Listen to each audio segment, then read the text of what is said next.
नमस्कार, मैं आपका A.K. चतुर्वेदी। बहुत बहुत स्वागत है हमारे न्यू चैनल बुंदेलखंड डॉक्यूमेंट्री में। आज भगवान महादेव की कृपा से हम लोगों की शादी को 19 साल पूरे हो गए हैं, प्रेम स्नेह समर्पण के साथ। तो शादी की सालगिरह के अवसर पर पूरे परिवार के साथ हम लोगों ने आज भारतीय प्राचीन इतिहास से जुड़ा हुआ जो मध्य प्रदेश में स्थित है चंदेरी, जहाँ पे जगत जननी माँ जागेश्वरी माई का भी मंदिर है, जो काफ़ी आस्था और विश्वास का प्रतीक है। तो वहाँ के लिए हम लोग अभी झांसी से निकल दिए हैं। नेशनल हाईवे 44 जो झांसी सागर हाईवे है, उस पर अभी हम लोग हैं। ये हमारी पूरी फैमिली हमारे साथ में है। हेलो करिए। ये मास्टर स्वराज पीछे बैठे हुए हैं और ये हमारी बेटी सुप्रिया। मौसम काफ़ी खुशगवार है। जैसा कि अभी दिसंबर का मौका चल रहा है तो उत्तर भारत में सर्दी रहती है। एकदम घूमने फिरने के हिसाब से या सैर सपाटे के हिसाब से कहें, एकदम आइडियल मौसम है। हाँ भाई,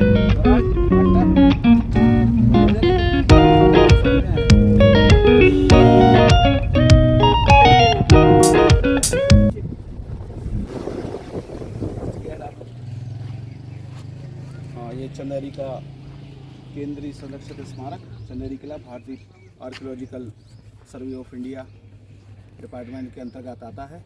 एंशियंट हिस्ट्री से जुड़ा हुआ ये शहर है चंदेरी। आगे इसका अवलोकन करते हैं, फिर दिखाते हैं आपको।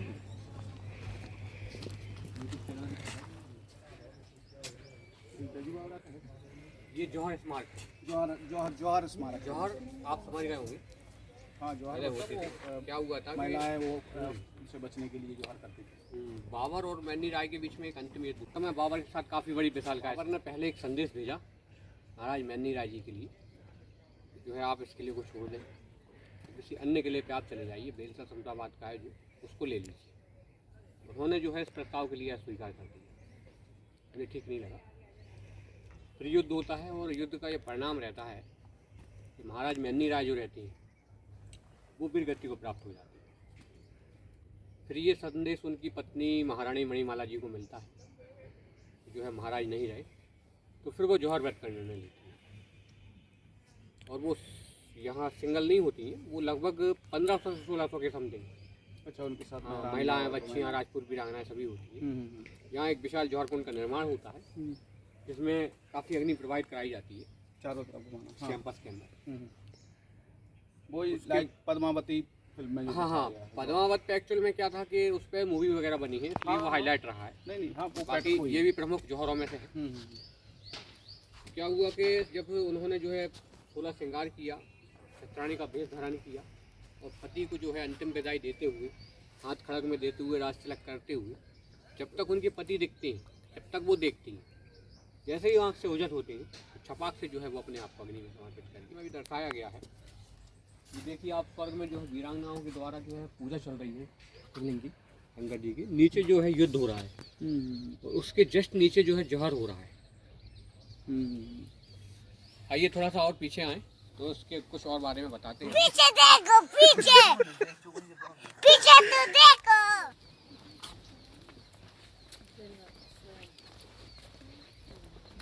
ये देखिए आप मॉन्यूमेंट्स को देखिए, प्रतीक चिन्ह को। जैसा हमने अभी आगे देखा था, हाँ, कि ऊपर जो है स्वर्ग में पूजा चल रही है वीरांगनाओं के द्वारा शिवलिंग जी, उसके जस्ट नीचे जो है युद्ध हो रहा है, उसके जस्ट नीचे जौहर हो रहा है। इसके जस्ट पीछे अगर हम देखते हैं तो ये जो है ऊपर सूरज चांद सितारे बने हुए हैं और महिला का हाथ बना हुआ है।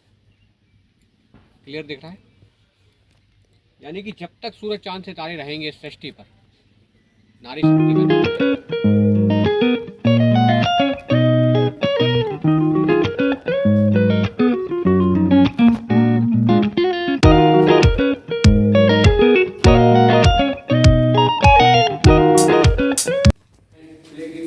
प्रॉपर बनाई गई है, ये बाउंड्री वॉल बनाई गई है। तो उसको देखिए इस म्यूजियम जो आर्ट गैलरी है म्यूजियम की, उसमें आप साफ देख सकते हैं कि ये पहले क्या कंडीशन रही थी और उसके बाद फिर सरकार ने इसको टेक ओवर किया और जिसके बाद उसमें रेनोवेशन का काम अभी भी लगातार चल रहा है, जो एमपी टूरिज्म के माध्यम से किया जा रहा है। जो देश विदेश से जो भी सैलानी आते हैं वो लोग सब अपना ये चंदेरी के इतिहास के बारे में उससे रूबरू हों, इसलिए लगातार ये पहले 2010 और ये अभी ASI archaeological survey of India की तरफ से जो ये काम कराया गया है, वो साफ आप देख सकते हैं कि ये उस समय 2005 और 7 के आसपास की तस्वीर है।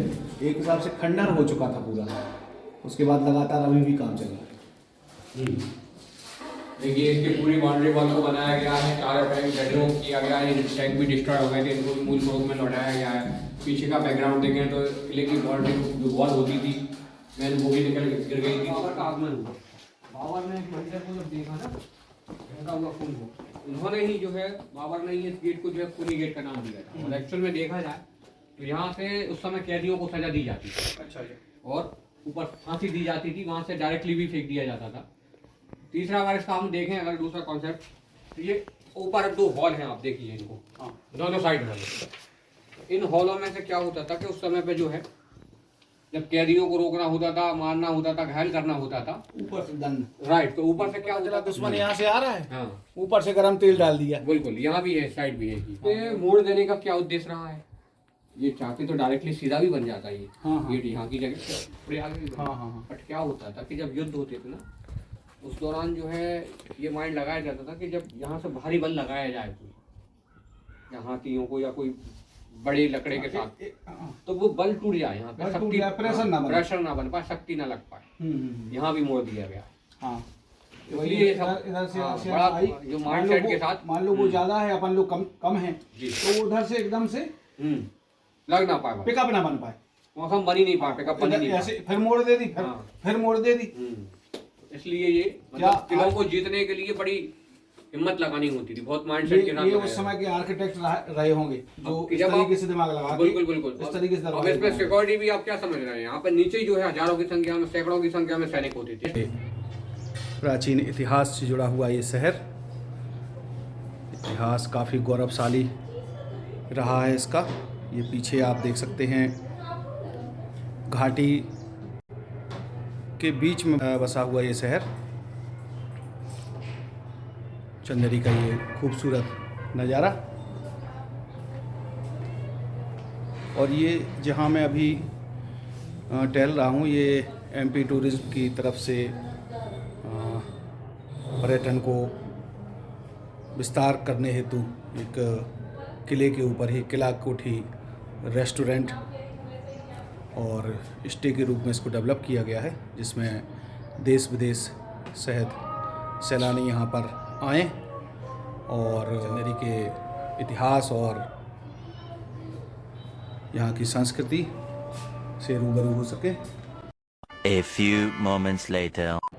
ये मैं इस समय जिस पॉइंट पे मैं खड़ा हूँ, ये कटी घाटी है, जिसको चंदेरी का प्रवेश द्वार कहते हैं।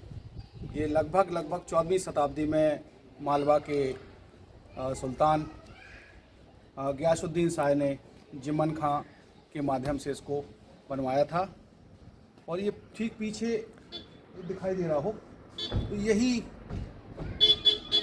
चंदेरी का किला है, जिसे प्राचीन काल में कीर्ति दुर्ग के नाम से भी जाना जाता था। और इसके किले के अंदर काफ़ी अपने इतिहास को सजोए हुए है। बैजू बावरा का समाधि स्थल भी है वहाँ पर, और एक जौहर कुंड है। जौहर कुंड के इतिहास के बारे में अगर मैं बताऊँ तो जब मुग़ल शासनकाल आया और मुग़लों ने यहाँ पे आक्रमण किया, तो बाबर की सेना जब आई तो उसने इसी रास्ते से प्रवेश करते हुए आक्रमण किया चंदेरी पे। तो राजाओं ने मोर्चा संभाला। जब राजाओं की शिकस्त देखी महारानियों ने, तो उस समय अपनी आबरू इज्जत की रक्षा हेतु उन्होंने सैकड़ों वीरांगनाओं सहित जौहर कुंड में कूदकर आत्मदाह करके प्राणों की आहुति दे दी। उसी के ठीक बगल में जो उनसे रक्त प्रवाह हुआ, वो एक तालाब कुंड टाइप में भर गया, जो धीरे धीरे फिरस्ता हुआ एक गेट के माध्यम से बाहर निकला, जहाँ से बाबर की सेना ने एंटर किया था। तो उसको बाबर ने जब देखा कि यहाँ से खून निकल रहा है, इसीलिए उसको खूनी दरवाज़ा के नाम से मशहूर है। अभी वर्तमान में मध्य प्रदेश सरकार की ओर से MP टूरिज्म ऊपर किला कोठी रेस्टोरेंट भी डेवलप किया है, जो देश विदेश के जो सैलानी हमारे आते हैं उनको चंदेरी के इतिहास, संस्कृति और सभ्यता से रूबरू होने का मौका मिलेगा। बहुत ही अच्छी पहल है। एक बहुत ही शानदार पहाड़ियों के बीच, जिसको कह सकते हैं वैली टाइप में बसा हुआ ये शहर चंदेरी, जो यहाँ पर सभी धर्म और संप्रदाय के लोग काफ़ी प्रेम और सद्भाव से रहते हैं। विंध्याचल पर्वत जो बुंदेलखंड से मालवा क्षेत्र को अपना कवर करती है, और उन पहाड़ियों के बीच में ये बसा हुआ शहर है। ठीक उत्तर प्रदेश की सीमा में यहाँ पे राजघाट डैम लगा हुआ है। बाकी आस्था और विश्वास का प्रतीक जगत जननी माँ जागेश्वरी माई का भी मंदिर है, जो काफ़ी फेमस है यहाँ पर पूरे क्षेत्र में। और साथ में अपने कल्चर को सजोए यहाँ पर चंदेरी साड़ियाँ भी हैं जो विश्वविख्यात हैं। लगभग मध्य प्रदेश का एक खूबसूरत शहर जो गुना, अशोकनगर या बीना या ललितपुर की सीमा से आप कहें तो लगभग 50 किलोमीटर की दूरी पर स्थित है। काफ़ी दर्शनीय स्थल है। जब कभी भी आप लोगों को मौका लगे तो एक बार इस ऐतिहासिक जगह को ज़रूर आप विजिट करें।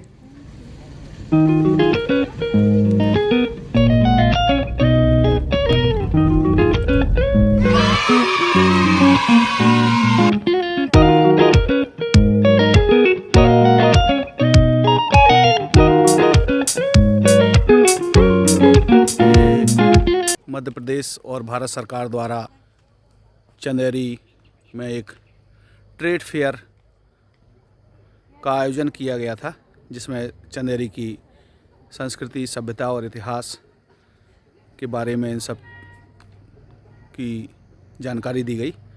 और ये एकदम न्यूली, बिल्कुल नए तरीके से ही डेवलप किया गया। काफ़ी नेचुरल पॉइंट पे, ये कटी घाटी से ठीक नीचे ये देखिए, ये आर्टिफिशियल रेस्टोरेंट बनाया गया। क्या खूबसूरत रेस्टोरेंट डेवलप किया गया। इसका प्रमुख उद्देश्य यहाँ के कल्चर और संस्कृति से लोगों को रूबरू कराने का था। जो 5 दिन का ये प्रोग्राम चला, बहुत शानदार।